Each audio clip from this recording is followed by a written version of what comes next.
Hello and welcome back to another Out of Spec podcast episode. We are at Clear Detailing with Colton, who you'll see on the Out of Spec Detailing channel.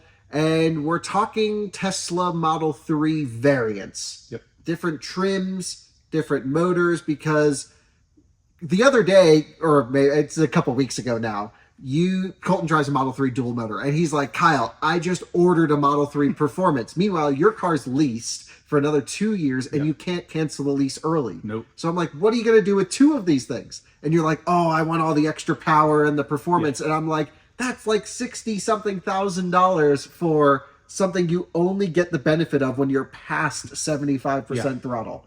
And I'm like, what is this dude thinking? So thankfully you canceled that. You're getting an ID4. Take a listen to a previous episode where we walk you through the whole process. But you've been driving my Model 3 Performance for the last few days, and you have your Model 3 dual motor. So I'm curious, now that you have literally both at your disposal to use, what your opinions are of both trims. Yeah. So I think first off the bat, yours being an older car, definitely a lot noisier without all. So wait, are you saying my car isn't like a really nice example of a Model 3? I gotta say though, for the mileage that you have on that thing, like it drives well, very well. 120,000 miles of abuse, and it's held up. Yeah, I mean, lots of power, charges still great.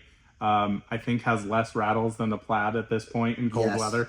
My Plaid has some major issues. It does. Yeah. Well, that'll be another podcast. I think one of the motors is not so happy in the back. Totally agree. Yeah, not good.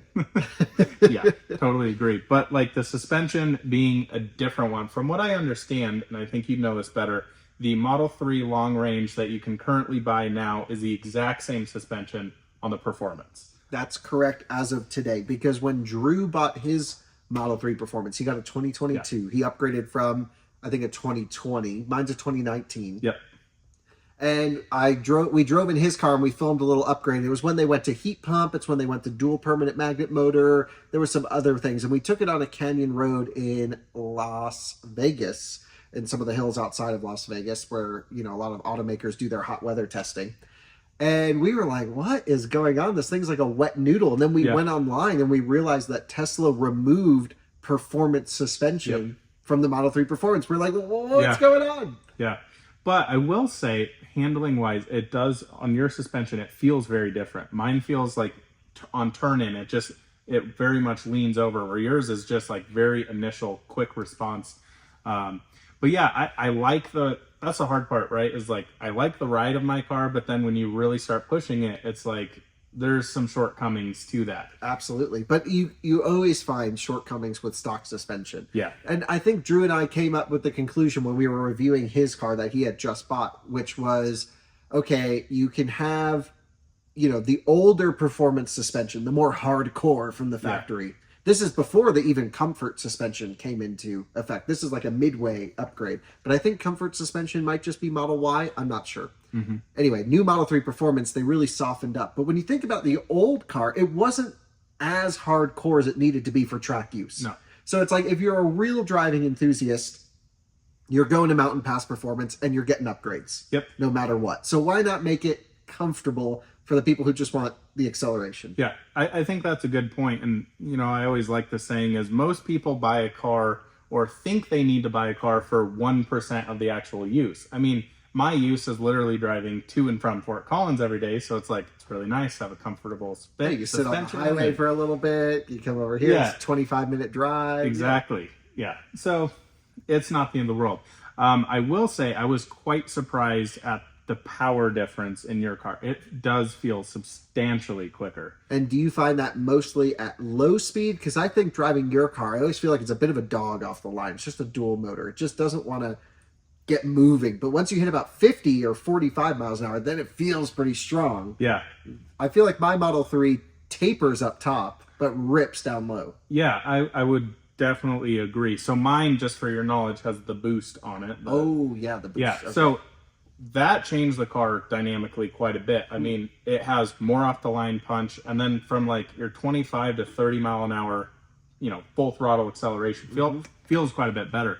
Your car definitely feels quicker from that like 0 to 50 range, and then they very much feel the same. You were mentioning the other night, I think we were driving on the highway, you know, gave it the full beans. You're like, God, this feels so slow. I drove the Model 3 Performance, but the battery was a little cold. We weren't fully charged. Yeah. But I was like, wow, this thing so slow. Yeah. What is going on? Well, I just got out of the Plaid Yeah. for the last few days, so I'm like, wow, this sucks. I got in the Rivian too, and I'm like, this can't even get out of its own way. It's dangerous. Yeah. And I'm like, I have to recalibrate to what I'm doing here because the Plaid just warps your perception. 100%. I mean, it's, you know what's weird is my wife, so I actually took her in your Plaid, and she's like, I don't know, like, it feels fast, but I didn't, like, it, I kind of expected more. I'm like, what are you talking about? That's how I feel when I drive it too, honestly. I think the big difference, though, with the Plaid is, like, it doesn't gain traction till like 50 or 60. So it's like, the 3 Performance feels very quick there, but then the Plaid is just like a missile after that. When you hit 70 in a Plaid, that's when it's just waking up. Yeah, exactly. Like the 70 to 150 is insane. Yes. And so that was kind of my point when you were thinking about getting the Model 3 Performance. I'm like, look, like you've been driving the Plaid. That's what made you want more power and everything. Exactly. And I'm like, you're just going to feel disappointed every time you get out.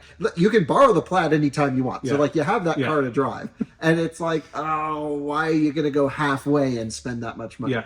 So yeah, I guess, you know, for maybe to help a little bit of consumer advice for those people who might be looking at Model 3 long range or Model 3 Performance. Yeah. What are the actual upgrades to the Performance? So one being the brakes. Yep. Brakes are a little bit different.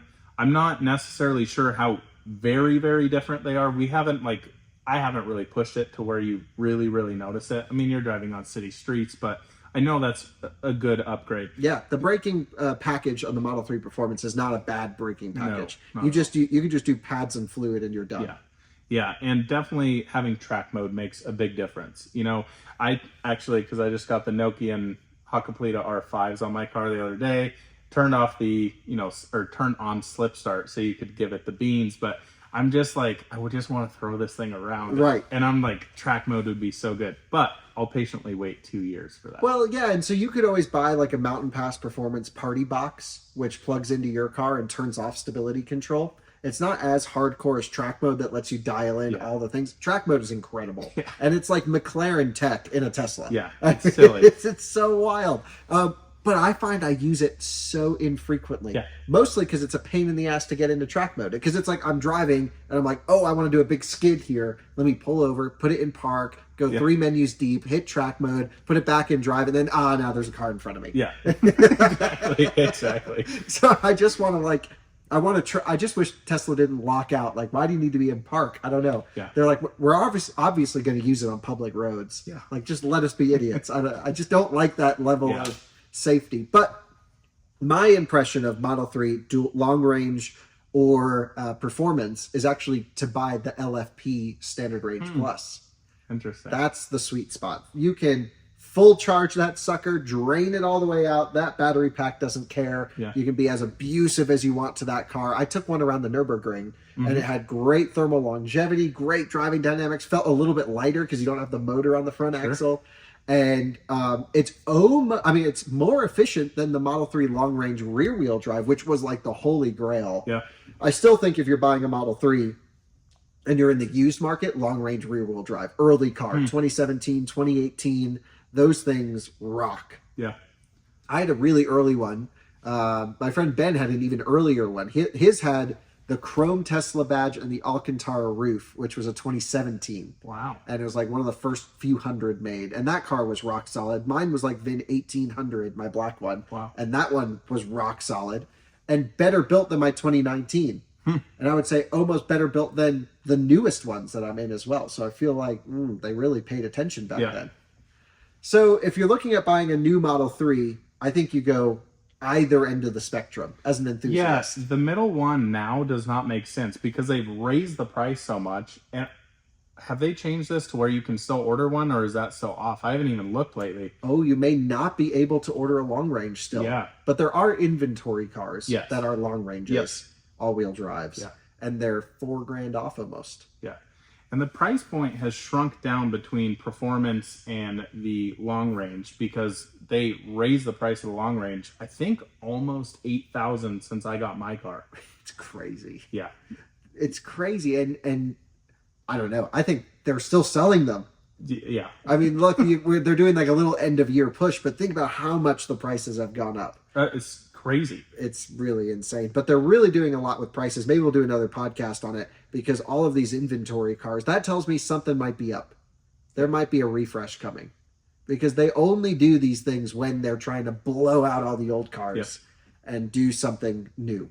But Model 3 has had a lot of iterations. I think it's one of the only cars that consistently gets better over time from a sort of a technical standpoint.